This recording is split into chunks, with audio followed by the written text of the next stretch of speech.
목회의 관점으로 본 요한계시록 이윤식 목사입니다. 이 시간에도 목회의 관점으로 본 요한계시록 천년왕국 마지막 시간으로 천년왕국에 대한 견해에 대해서 함께 공부하겠습니다.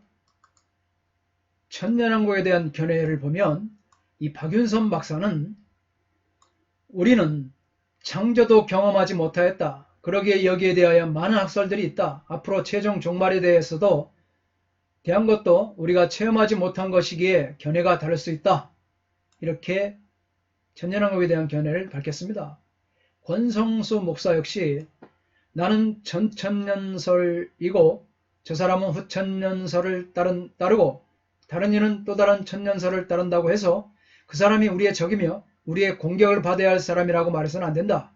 왜냐하면 우리 모두가 성경을 무엇하고 믿고 있고 성경을 완벽한 책으로 믿고 있는데 다만 그 부분에 있어서 해석이 조금 다를 뿐이기 때문이다. 서로의 관점으로 조금 견해가 다를 뿐인데 이를 두고 서로 정죄할 필요는 없다.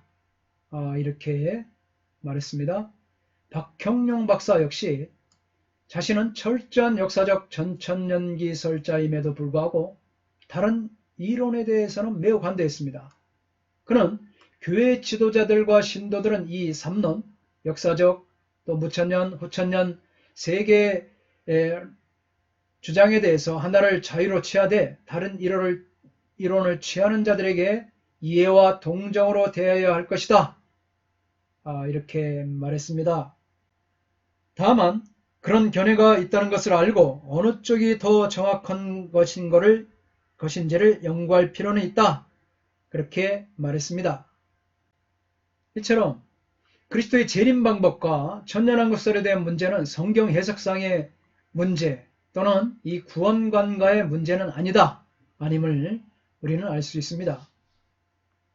성경 해석의 차이로 여러 천년왕국설이 나타나게 되었습니다.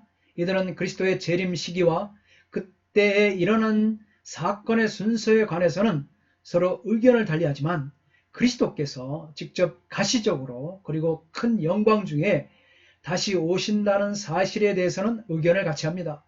따라서 이 중에 어느 한 견해를 절대적인 진리라고 주장하는 것은 사실상 불가능합니다. 왜냐하면 이들 모두가 성경과 기독교 전통으로부터 이론의 여지없이 결정적인 지지를 받고 있는 것이 아니기 때문입니다. 그들은 단지 장단점을 가지고 있습니다. 천년왕국설의 문제는 성경 해석이나 신앙 전통에 비추어 문제점이 적은 이론을 택해야 하는 선택의 문제로 이해된다. 이렇게 결론을 내릴 수가 있습니다. 그래서 천년왕국에 대한 종합적인 견해를 보면 첫째, 우리는 성경이 말하는 것만 알고자 하는 자세를 가져야 한다. 둘째, 어느 학설을 지지하든 절대 주장을 하지 않는다. 셋째, 어느 신학적 입장도 완전한 해답을 주지 못한다는 사실을 인정해야 한다. 넷째, 성도들이 가장 즐거워해야 할 천년왕국을 두고 성도들 간의 교제에 금이 가서는 안 된다. 다섯째, 천년왕국설이 성경에서 가장 중요한 문제는 아니라는 점을 인식해야 한다. 중요한 문제입니다. 그러나 서로 다른 견해로 인하여서 이 문제에 대해서 이와 같은 사실에 대해서 하지 않아야 된다는 사실이죠. 여섯째, 숫자를 해석할 때에 너무 문자화하거나 상징해 버리는 일은 없어야 한다. 일곱째, 천년왕국의 학설이 공통적이면서도 가장 중요한 것은 그리스도께서 재림하신다는 사실입니다. 이게 가장 중요합니다. 그리스도께서 재림하신다. 여덟째, 재림의 사건에서 가장 중요한 것은 그리스도를 깨닫고 그리스도 중심으로 재림 사건을 봐야 한다는 것입니다.